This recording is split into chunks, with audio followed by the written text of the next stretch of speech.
పల్నాడు జిల్లా దుర్గి మండలంలోని గ్రామంలో మహాత్మా గాంధీ జాతీయ గ్రామీణ ఉపాధి హామీ పథకం ద్వారా 2023 ఏప్రిల్ నుండి 2024 మార్చి 31 నెలాఖరులోగా జరిగిన ఉపాధి హామీ పనులపై సామాజిక తనిఖీ నిర్వహించేందుకు మంగళవారం మండల ప్రజా పరిషత్ అభివృద్ధి కార్యక్రమంలో సమన్వయ సమావేశం నిర్వహించారు. ఈ సందర్భంగా ఎస్ఆర్పి జేఏ రాజు మాట్లాడుతూ పారదర్శకత, జవాబుదారీతనం కోసమే ఈ 17వ సామాజిక తనిఖీ నిర్వహించడం జరుగుతుందన్నారు. ఒక పారదర్శకత, జవాబుదారీతనాన్ని ప్రజల్లోనూ, అధికారుల్లోనూ, అందరిలోనూ, లబ్ధిదారులను పెంపొందించాలనే ఉద్దేశంతోనే ఈ యొక్క పారదర్శకత, జవాబుదారీతనం, పథకాల పట్ల అవగాహన కల్పించడం, లోటుపాట్లను వెలికి తీయడం, ఎటువంటి లోటుపాట్లు జరుగుతున్నా ఆ లోటుపాట్లు నెక్స్ట్ టైం జరగకుండా ఈ యొక్క పథకాన్ని సక్రమంగా ముందుకు తీసుకోవాలనేటువంటి ఒక సదుద్దేశంతోనే ఈ యొక్క సెక్షన్ 17 సబ్సెక్షన్ 1 ప్రకారంగా సామాజిక తనిఖీ అనేటువంటి కార్యక్రమాన్ని నిర్వహిస్తూ ఉన్నాం. మరి ఇక్కడ దాదాపు 16 విడతల సామాజిక తనిఖీ అనుభవాలు మనకు ఉన్నాయి. ఇది 17వ విడత సామాజిక తనిఖీ, 17th రౌండ్ సోషల్ ఆడిట్.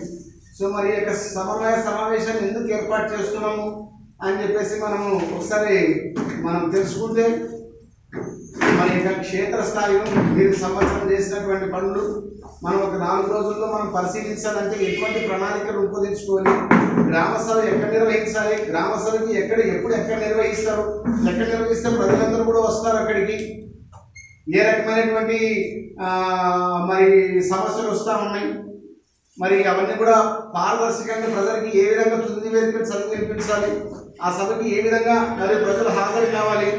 మనందరికీ కూడా తెలుసు, యాజ్ పర్ యాక్ట్ ప్రకారంగా పంచాయతీ సెక్రటరీలు మరి ఖచ్చితంగా ఒక కీలకమైన రోల్ పోషిస్తూ ఉన్నారు. ఆయా గ్రామ సభలు జరగడానికి మన క్షేత్ర సహాయకులు, సాంకేతిక సహాయకులు, సాంకేతిక సహాయకులు అందరూ కూడా జన సమీకరణ అనేటువంటిది చేపట్టి ప్రజల్ని ఎక్కువ సంఖ్యలో భాగస్వామ్యం చేసి సామాజిక తనిఖీ అనేటువంటి కార్యక్రమాన్ని ఇంకా బలోపేతం చేయాలనేటువంటి ఉద్దేశంతోనే ఈరోజు మన యొక్క సామాజిక తనిఖీ సమన్వయ సమావేశాన్ని సర్క్యులర్ నంబర్ 174 ప్రకారం మనం నిర్వహిస్తూ ఉన్నాం.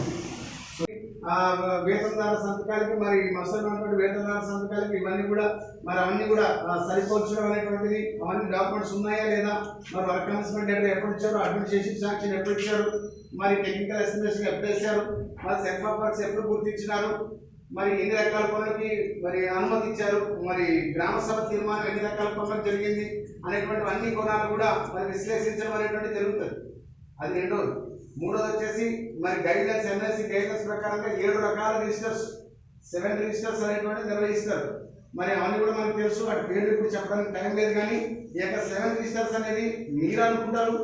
మరి మనం ఆడిట్ పీరియడ్ వచ్చేసి ఈ యొక్క 17 విడత ఆడిట్ పీరియడ్ వచ్చేసి ఏప్రిల్ 1వ తేదీ నుంచి మార్చి 31వ తేదీ వరకు అండి. కానీ మనకు వచ్చినటువంటి గైడ్లైన్స్ ఏంటంటే 7 రిజిస్టర్స్ విషయాల్లో మాత్రం యాజ్ ఆన్ డేట్ వరకు 7 రిజిస్టర్ అప్డేట్ చేస్తున్నారా లేదా అనేటువంటిది కూడా మనం గమనించడం జరుగుతుంది. అంతేకాదు మనందరికీ కూడా తెలుసు, వర్క్ సైట్ గోల్స్ అనేటువంటిది కూడా ఏర్పాటు చేశారు. ఎన్ని వర్క్స్ కంప్లీషన్ అయినాయి, ఎన్ని వర్క్ సైట్ గోల్స్ మరి నిర్వహిస్తున్నారు అనేటువంటి అంశాన్ని కూడా మనం సమగ్రంగా పరిశీలించడం జరుగుతుంది. మరి కాబట్టి ముందుగా ఇంకా చాలా విషయాలు మాట్లాడింది. ముందుగా మరి మా డిఆర్పీలు వారు ఒక్కొక్క